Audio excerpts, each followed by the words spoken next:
So in the hole markup step, the machine is basically going to show me exactly where each hole is going to be for the drill pattern for the blaster or for the driller.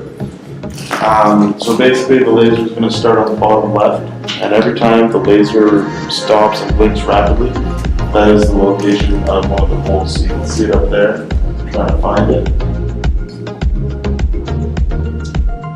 And now it's blinking rapidly, so that's a hole location. So if you accidentally miss a hole or two, you can pause it, like I just did, and then you just press play again. At that point, it'll actually go back 5 holes, so that you're able to catch up to where you were before.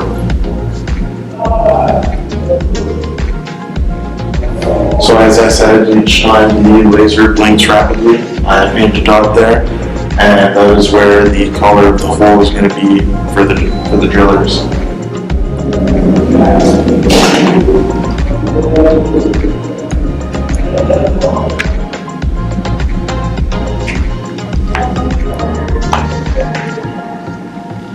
It's off from the one we currently have there due to different spacing for the holes.